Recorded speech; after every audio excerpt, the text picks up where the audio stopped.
Hello and welcome, and in this video I'm going to talk about my trading strategies for $3,000 Bitcoin, $1,000 decline in price. What happens if 1,000 is not really a good buying spot, thus it goes way lower? I'll talk about that situation very briefly.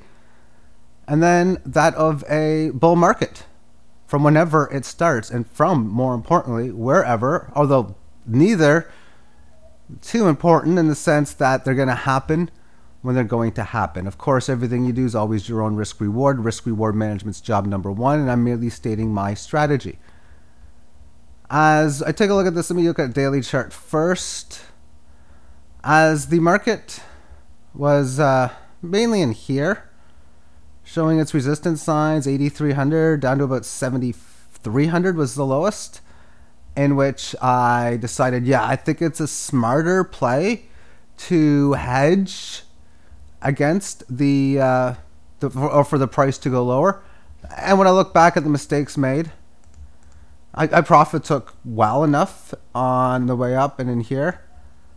But really, for me, smart strategy, and I'm going to talk about this during a bull market, is to always ensure that you hedge in one form or another gains as they go much higher, because it would have been nicer playing for the $3,000 bottom for funds that were sold in here. Okay, so therefore there's really nothing else for me to do until it either goes to 3,000 or bull market, which I'll talk about later.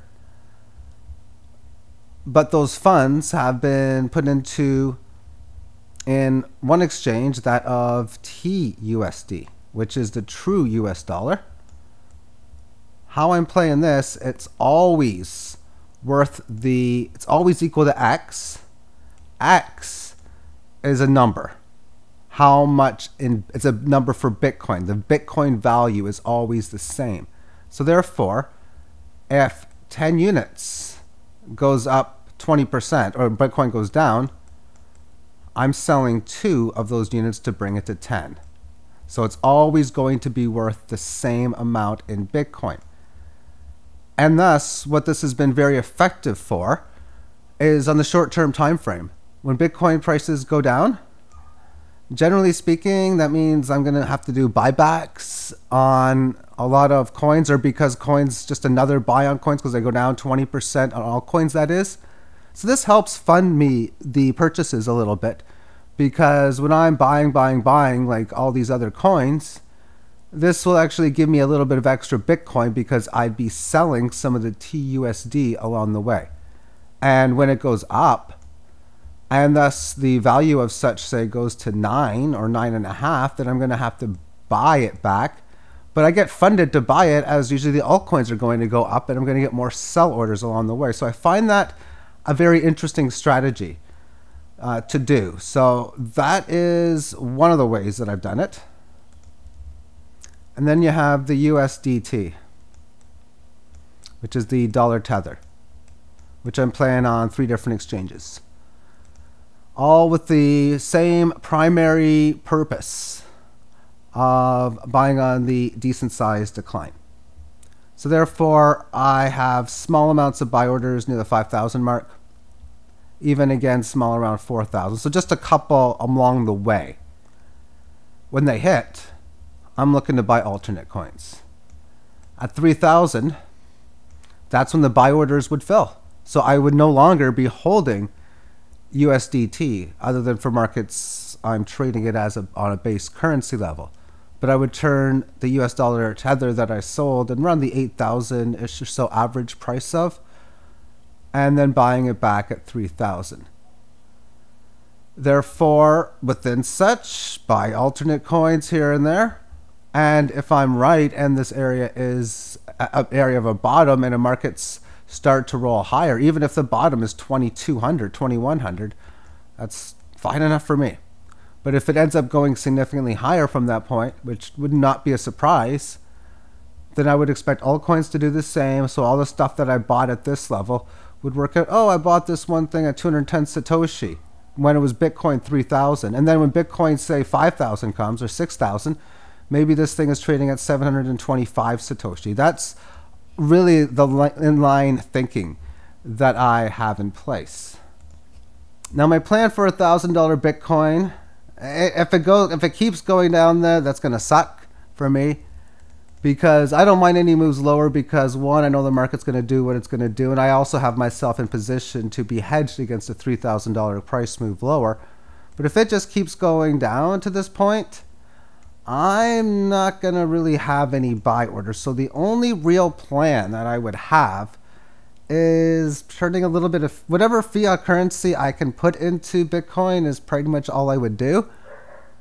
However, the plans would actually change, or could change based on the message of the market, for two ways that look probable. For method number one, which would work well, is if, say, the price does reach this area, then does something like this, that would be fine. Because one plan that I already have is to start hedging at around $6,000, $5,800 Bitcoin after a move from here. So thus rebuying back tethers. I would only have a small amount that I could do, but the way I would look at it is the return investment on such means I don't have to put much in. Because if I would be selling Bitcoin at 5,700 with a plan to buy it back at 1,000, I could technically get 5 times more back. So I could put myself in an interesting hedge situation there. And that would be plan A. But I would need the price action to come back to a key point, because Fibonacci analysis that I have is if you go down to a key level like this, which is the 38.2% retracement, even in a situation where it's going to be bearish and go down to the 61.8, which happens to be the 1,000, it's not uncommon to first rally up to the significant level before it goes down. An example here, you go down here, you rally up here. You go down here, you rally up here. So you have a good rally even in the bear market situation. So that is one of the ways. The second is if I can get any type of indication around this price area here of a bear market, then I would do something and put it into Tether that way for a 1,000 hedge. So if I see later on within some sort of technical analysis that it looks favorable at a higher price, that 1,000 can come into play, that would be one mechanism. But if it just goes straight down at this point, there's really not much I'm going to be able to do. And in such, as far as buying cryptocurrencies, I'd have to research how to do it. I think the old method I used to do might still work, which was buying it at a gas station. But I haven't physically turned cash into Bitcoin since the price was below $1,000 US.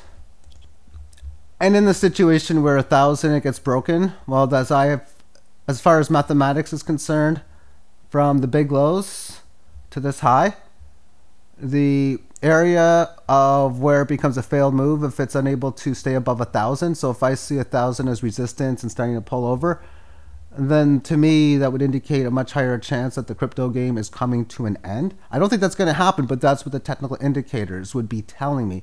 Hence the reason why I'm not even positioned right now to be buying Bitcoin at 1,000. The only lowest measure I got is a small, and it's a small one, a small $20 Litecoin buy. But for that, I'm looking for $40 on my Litecoin purchases. Majority of it's via Bitcoin, not Litecoin. Even though I sold an okay amount of Litecoin, mostly at around the 130s. Because of the fact, okay, well, maybe I can get some of the cryptos back that I, like, for example, XBY. As I was once trading it on the Litecoin exchange, selling it for over 100,000, and then 200,000, some up here. And you know what? The stuff I sold up here, I pretty much bought it all back. But I've nowhere near bought the stuff back at like 200 and 100 and 80,000, which means that we look at the price at 40,000. If this goes significantly lower again, I'm going to be getting amazing buybacks. I already have been doing it well on codes like XBY. This is something I definitely have been planning on buying more. I've done a little bit thus far. But within a situation of it coming down here, that would be some of the stuff I would buy it with. But instead of having a buy order for Litecoin, I'm going to be buying it on the Bitcoin exchange. So I'm just going to be using and this would be one site where I do have US dollar tether, 100% to be used just for this code. And I got a decent, okay size ready to get hit, where it would have the amount of XBY I would own, definitely in comparison to what I used to, based on what the prices would be. It'd be just phenomenal. So that's why there's a big part of me hoping that it happens, but my portfolio would take a hit, and everyone else's for the most part, or practically everyone else's. But I realize that the outcome of such an event could be pretty good. But in the event that it's over, it goes down to below 1,000 and such, you know what? I don't expect it. That would be unfortunate. I'll be thankful that I've been able to profit take as I have on the way up. So as far as when this becomes a bull market, which means when you look at this on time frames like the 3-day and the weekly chart, you are seeing prices staying and maintaining above and within the 18 average, sort of like or exactly like was the case during the previous bull market. Now we have been seeing ever since the decline that started the middle of January that the prices have stayed below and within the 18s. The only time since then it's spent time above it is barely here and during the April Fool's rally here. That is it. Before, on the way down, it showed this. There was a little bit here. I mean, there wasn't that much action below it because that's what bull markets do. So in that example, the portfolio values, of course, are going to be rising. It makes sense that a lot of the alternate coins will be going up as well. Thus, I'd be getting more sells than buys within those. I'm going to be hoping within the bull market that I get some maybe moves like this along the way so that I can get sales here and buybacks here on altcoins. But it's going to do what it's going to do. And that would be fantastic. So portfolios rise exponentially. You have the amount of Bitcoins in my portfolio that would be rising. So with the rising Bitcoins that I'd be getting, what would I be doing with them? I would be using them for one, buybacks. That's going to happen. It's going to go up. It's going to go down. So if I'm selling some of these coins now, I could run into a 2, 3, 4, 5, heck, it's been a half a year so far, bear market through a period of time, and I'll just have those Bitcoin ready for doing such. Number two, I'll have so much I can use it for hedging. As I mentioned, going from 3,000 to 6,000 would mean, okay, let's turn it into that of Tether, which I'd be looking to buy back at 1,000. And if it keeps going, oh, it's at like 9,000, 10,000, I'll be selling a bit more. And that would be used for moves of greater than 50% down. And every so often when it goes to new prices, I'll just add to the amount of Tethers or true USDs that I own for purposes of retracements back. And then 3, profit taking. You use that to, for now, it's buying real items. The easiest way for me is buying gift cards to different outlets and such, grocery stores, gas stations, hardware stores, all those things. And that would be one way. But the biggest one, of course, if you can see the picture on my thumbnail, that's a Canadian Maple Leaf. I'll be looking to buy physical silver.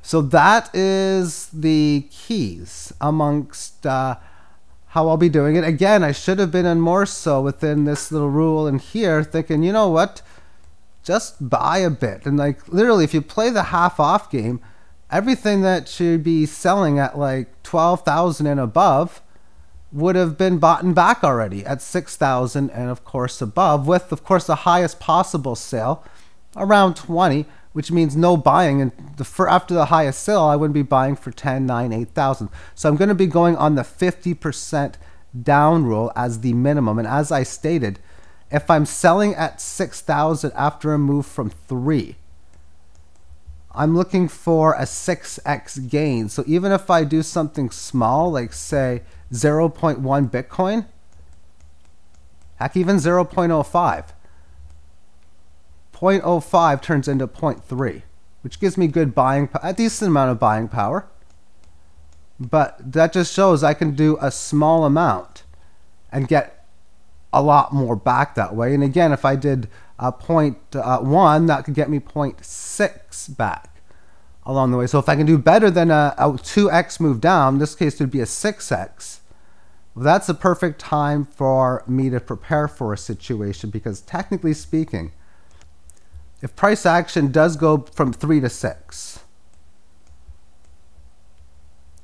that means the most likely situation is altcoins, again, as I stated, might go from 200 to 500, or even they might get some of those sick moves to 1,000 or 2,000. There's 10 to 20x, 100x move on the altcoins. That would be better if that happens.